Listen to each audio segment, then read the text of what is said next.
नमस्कार दोस्तों, स्वागत है आप सभी का एक बार फिर से हमारे इस YouTube प्लेटफॉर्म पर।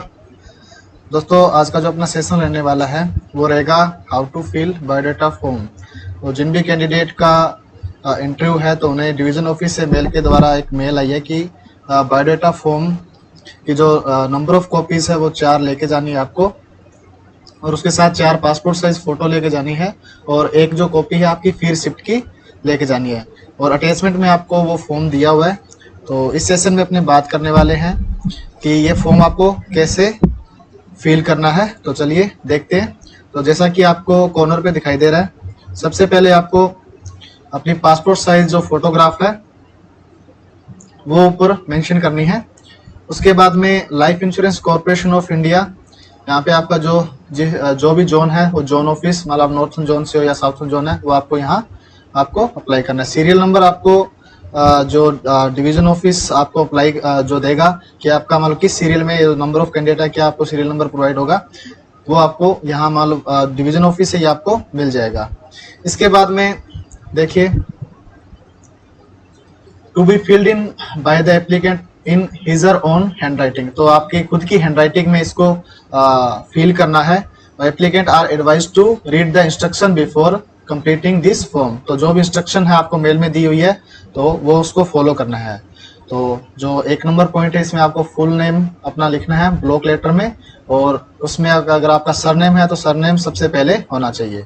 उसके बाद में शॉर्ट नेम ऑफ कोरिस्पोंडेंट, कि आपको अगर मान लो पोस्ट ऑफिस के द्वारा जो भी पत्रावली होनी है तो उसका मान लो कोरिस्पोंडेंट एड्रेस है, उसको मान लो शॉर्ट में यहाँ मेंशन करना है। इसके बाद में आपका जेंडर मेल या फीमेल क्या है, उसको आप आगे जो यहाँ टिक करके आगे यहाँ आप मेंशन कर दोगे। नंबर 2 पॉइंट जो है वो है postal address in full, any change in address should be communicated immediately. अगर आपने जो अपना एप्लीकेशन फॉर्म है उसमें अगर और कोई एड्रेस मेंशन किया है और अभी आप अर्जेंट टाइम में अगर आपने अपना एड्रेस चेंज कर दिया तो उस कंडीशन में इसको आप अप्लाई कर सकते हो। अगर सेम ही एड्रेस है जो फॉर्म में दिया तो आप सेम इसको यहाँ पे लिखना है। परमानेंट जो रेजिडेंस है आपका वो आपको यहाँ मेंशन करना है, फुल एड्रेस, ठीक है। नंबर 3 जो फादर का है, इसमें है कि उनका जो फुल नेम है वो आपको लिखना है, उनका ऑक्यूपेशन यानी वो काम क्या करते हैं तो ये आपको मेंशन करना है, और जो एड्रेस है वो आपको मेंशन करना है। मान लो कई बार ये होता है कि उनका जो ऑक्यूपेशन है वो मान लो out of your permanent address होता है, तो फिर उस कंडीशन में ये एड्रेस मान लो आपको ये मेंशन करना है। इसके बाद स्टेट ऑफ डोमिसाइल, ये इसमें आप मेंशन कर देना कि आप किस स्टेट से बिलोंग करते हो, कहाँ के रहने वाले हो। नेशनलिटी आपको मेंशन करनी है 5 नंबर ऑप्शन का जो ए नंबर पॉइंट है, और किस कंट्री से आप बिलोंग करते हो। इसमें जो बी नंबर ऑप्शन है वो है do you belong A schedule caste और ट्राइब और ओबीसी और EWS, if so please give full particular, कि अगर आप मान लो जो भी रिजर्वेशन कैटेगरी है जिसमें रिलैक्सेशन आपको मिला है ओबीसी, ईडब्ल्यूएस या एससी/एसटी से, तो अगर उससे बिलोंग करते हो तो इसको यस करना है, उसका जो भी उसकी पूरी डिटेल यहाँ लिखनी है, ठीक है, कि किस कैटेगरी से आप बिलोंग करते हो। इसके बाद में attested copies of certificate to be attested in case of the OBC candidate, additional declaration to be obtained that he she does not belong to creamy layer. तो जो भी अटेस्टेड कॉपीज है ओबीसी सर्टिफिकेट की वो तो आपको attach करनी है। इसके अलावा आपको एक ओबीसी डिक्लेरेशन फॉर्म भी आपको जो ऑफिशियल वेबसाइट पे आपको दिया हुआ है, वो आपको सेल्फ डिक्लेरेशन मान लो अपने खुद ही उसको अप्लाई करें कि आप ओबीसी के क्रीमी लेयर से आप बिलोंग नहीं करते और आप सेल्फ अटेस्टेड करके वो आपको उसकी भी कॉपीज उसके साथ अटैच करनी है। 6 number option date of birth आपको मेंशन कर देना है। प्लेस ऑफ बर्थ, अगर आपका बर्थ सर्टिफिकेट है तो उसमें जो भी जगह मान लो जो प्लेस दिया हुआ है कि कहाँ पे आपका बर्थ हुआ है, स्टेट, टाउन, डिस्ट्रिक्ट या स्टेट, वो आपको यहाँ मेंशन करना है। आगे देखिए, number of year of stay in present place, कि आप जो प्रेजेंट जगह जहाँ रह रहे हो तो वहाँ कितने साल से है। ऑफ एप्लीकेंट यानी जो कैंडिडेट है वो यहाँ पे ईयर मेंशन करेगा कि कितने साल से वो रह रहा है, और ऑफ हिज हर फैमिली, तो यानी उसकी जो फैमिली है वो यहाँ कितने साल से रह रही है, तो नंबर ऑफ ईयर आपको यहाँ पे मेंशन करना है। सिंगल और मैरिड, ये आप यहाँ पे लिख दोगे, अगर सिंगल है सिंगल, मैरिड है तो मैरिड। नंबर ऑफ चिल्ड्रन, कितने बच्चे हैं ये भी मेंशन करना है। अदर डिपेंडेंट्स, ठीक है, मान लो कि आपके माता पिता के अलावा या मान लो आप पर कौन फैमिली में और कौन कौन डिपेंडेंट है आपके ऊपर, ठीक है, तो ये आपको यहाँ मेंशन कर देना है उनका। आगे देखिए, 7 number option, have you in the past applied for the employment in the LIC for a development officer post और for any other post, if so give full detail. कि अगर आपने LIC में किसी भी पोस्ट के लिए मान लो नोटिफिकेशन, जैसे LIC असिस्टेंट 2019 में आया था, उसके बाद WO भी आया था स्पेशलिस्ट ऑफिसर का 2020 में, और इस साल जैसे LIC ADO WO दोनों का है, तो मान लो इस वैकेंसी के अलावा अगर आपने किसी भी अदर वैकेंसी में मान लो पास्ट में कभी अप्लाई किया है तो उसको मेंशन करना है कि कौन सी वैकेंसी के लिए किस ईयर में आपने अप्लाई किया था। आगे देखिए, have you at any time applied for in agency with LIC। कि मान लो कई पर्सन होते हैं जिन्होंने LIC में एजेंसी लेने के लिए अप्लाई किया हो, तो अगर आपने अप्लाई किया है तो उसकी डिटेल भी यहाँ पे देनी है, अगर नहीं है तो यहाँ पे आप नो लिख सकते हो। आगे देखिए, education background, academic qualification indicate subject. तो आपकी जो एकेडमिक क्वालिफिकेशन है, ठीक है, और उनके मान लो जो सब्जेक्ट है वो भी यहाँ पे आपको मेंशन करना है। कोई टेक्निकल क्वालिफिकेशन है, मान लो किसी ने फेलोशिप कर रखी है या कोई अदर MBA वगैरह है, तो वो भी आप यहाँ मेंशन कर सकते हो। एकेडमिक जो बोर्ड है उसको मेंशन करना है, और नीचे ये जो आपको टेबल दी हुई है इसमें आपका मेट्रिकुलेशन, SSC, इंटरमीडिएट, ग्रेजुएट, और इसके अलावा अदर कोई आपके पास क्वालिफिकेशन है, मान लो पोस्ट ग्रेजुएशन है, तो उसका मान लो आपने किस इंस्टीट्यूट से पास किया है ये आपका यहाँ आ जाएगा, किस ईयर में किया है, ठीक है, और डिवीजन और क्लास मान लो ये आपको फर्स्ट सेकंड क्लास जो भी आपकी रही है परसेंटेज के हिसाब से वो यहाँ मेंशन कर दोगे। आपकी मदर टंग क्या है, जो लैंग्वेज, वो यहाँ मेंशन करनी है आपको। इसके अलावा language in which you can speak, read, right, और ठीक है, तो ये आपको करना है कि आप किस लैंग्वेज में मान लो स्पीक बोल सकते हो, ठीक है, रीड पढ़ सकते हो, लिख सकते हो, तो ये आपको यहाँ पे मेंशन करना है। लैंग्वेज एग्जामिनेशन की अगर आपने मान लो, कई बार होता है कि किसी ने मान लो एक पर्टिकुलर लैंग्वेज में कोई एग्जाम पास किया है, तो वो भी आपको यहाँ पे मेंशन करना है, ठीक है। Language examination past if any, मान लो कोई भी किया तो वो आप मेंशन कर सकते हो। आगे देखिए, इसमें नोट दिया हुआ है कि अगर attested copies of the certificate marksheet must be attached. अगर किसी ने लैंग्वेज एग्जामिनेशन अगर पास किया तो उसकी जो भी सर्टिफिकेट या मार्कशीट है उसको अटेस्टेड कॉपीज आपको साथ में मेंशन करनी है। इसके अलावा देखिए, एक्स्ट्रा जो करिकुलर एक्टिविटीज है कि अगर आप किसी गेम्स एंड स्पोर्ट्स से बिलोंग करते हो तो वो मेंशन कर सकते हो। डिबेटिंग सोसाइटी में कभी पार्टिसिपेट किया तो उससे कर सकते हो। जो ड्रामेटिक एक्टिविटीज है तो वो भी आप कर सकते हो। स्काउटिंग या NCC कभी कॉलेज टाइम में या स्कूल टाइम में है तो वो भी आप मेंशन कर सकते हो। और इसके अलावा सोशल सर्विस जो लीग होती है, अगर उसमें भी अगर आपकी कोई एक्टिविटी है तो वो भी मेंशन कर सकते हो। और इसके अलावा अदर कोई एक्टिविटी जिसमें कॉलेज लेवल में आपने भाग लिया तो उसको आप यहाँ मेंशन कर दोगे। आगे देखिए, पर्टिकुलर ऑफ प्रेजेंट एम्प्लॉयमेंट, कि अगर प्रेजेंट में आप किसी और कोई संस्था में काम कर रहे हो तो उसका आपको मेंशन करना है कि आपके एम्प्लॉयर का नाम क्या है, किस प्रकार की जॉब करते हो। इसके अलावा जो टाइम पीरियड है, कब से कब तक आपने मान लो काम किया है, और स्केल ऑफ पे एंड लास्ट सैलरी ड्रॉन, कि जो कि स्केल पे थे और जो लास्ट सैलरी थी वो आपकी क्या थी, और रीजन क्या था आपका उसको छोड़ने का, जो आप एग्जिस्टिंग जो भी कंपनीज है उसमें जो अगर आप जिस भी पोस्ट पे काम कर रहे थे, ठीक है। तो ये टेबल भी आपकी हिसाब से फिल करनी है। इसके अलावा previous experience other than sales, कि मान लो अगर सेल्स के अलावा अगर कोई आपके पास एक्सपीरियंस है तो वो भी उसके लिए अलग से कॉलम है। इसमें भी नेम ऑफ एम्प्लॉयर, किस कंपनीज में काम कर रहे थे, या नेचर ऑफ वर्क, किस प्रकार की आपकी ड्यूटी थी, कब से कब तक काम किया, पीरियड फ्रॉम टू, और स्केल आपका क्या था कि लास्ट सैलरी आपकी क्या बनी, और रीजन फॉर लिविंग ये यहाँ पर आ जाएगी, किस कारण से आपने उसको उस जॉब को छोड़ा था। इसके अलावा देखिए, full detail of sales experience, अगर किसी के पास सेल्स का एक्सपीरियंस है तो वो आपको इस कॉलम में इस टेबल में आपको फिल करना है। If any other than life insurance agency, अगर आपके पास लाइफ इंश्योरेंस एजेंसी के अलावा कोई सेल्स का एक्सपीरियंस है तो वो आप मेंशन कर सकते हो। एरिया ऑफ ऑपरेशन, मान लो किस एरिया में आपने ऑपरेशन किया, ठीक है। और जो मान लो ये अलग अलग मान लो सेगमेंट हो गए ना, मान लो डिफरेंट टाइप के एरिया, मान लो इसमें आप सेल्स के रूप में बोल सकते हो कि अगर किसी ने मान लो होलसेल जो कंपनीज है उसमें काम किया है, ठीक है। किसी ने मान लो कि डायमंड की कोई कंपनी में सेल्स के रूप में काम किया, किसी ने जो व्हीकल सेल्स है उसके रूप में काम किया, तो उसका मान लो एरिया लिखना है, कब से कब तक काम किया है, ठीक है। प्रोडक्ट मार्क्ड क्या था, और टर्म ऑफ जो रेम्यूनरेशन यानी जो आपको जो सैलरी वगैरह मिलती थी वो किस टर्म पे मिलती थी, ठीक है। और जो टोटल इनकम है वो आपकी यहाँ आ जाएगी। सॉरी, यहाँ टर्म ऑफ रेम्यूनरेशन में कि आपको मान लो किस टर्म पे मान लो वो पे करते थे जो कंपनी थी, और इनकम में आपको मान लो इनकम कितनी मिलती थी, तो ये आपको अगले पॉइंट में करना है।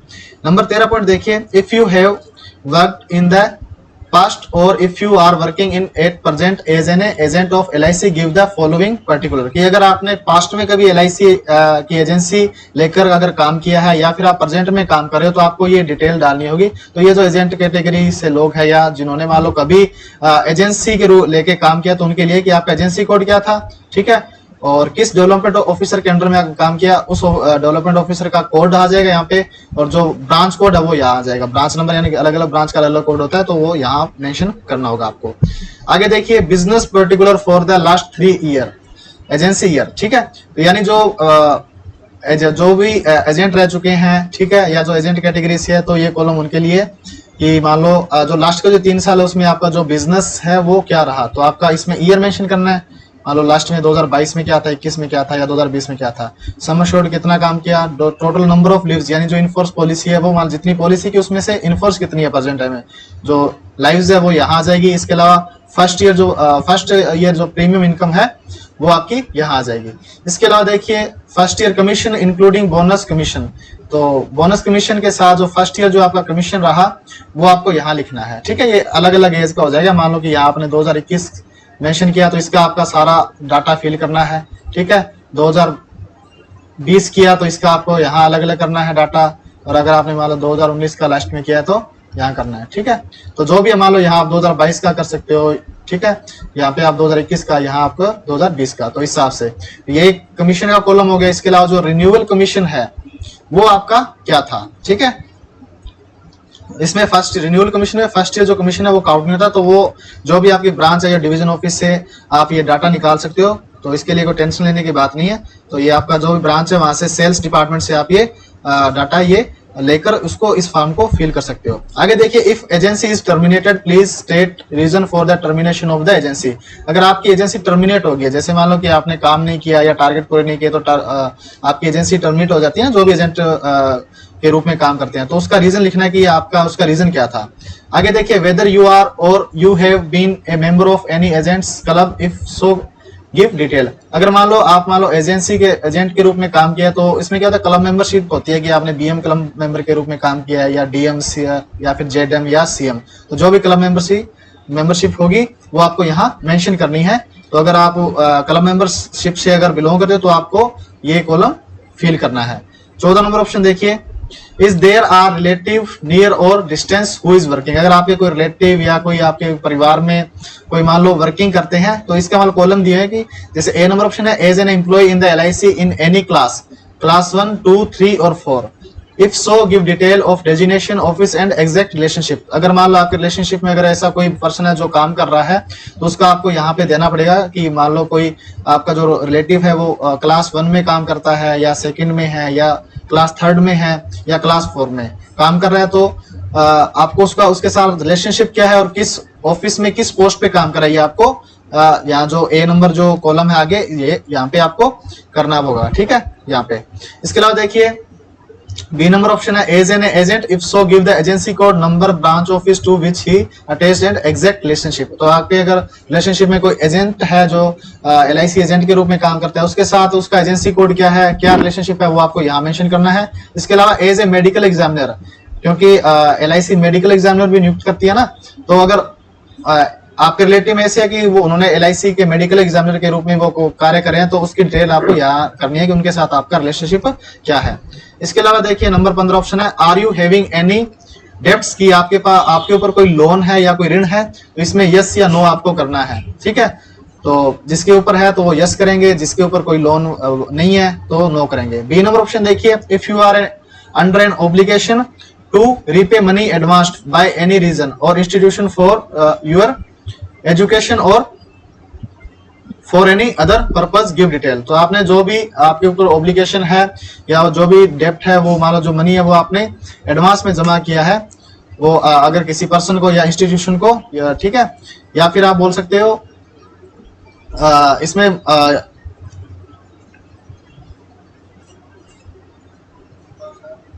ठीक है। तो और ये जो मनी है किसके लिए गई कि आपने अपने एजुकेशन के लिए लिया हो, ठीक है।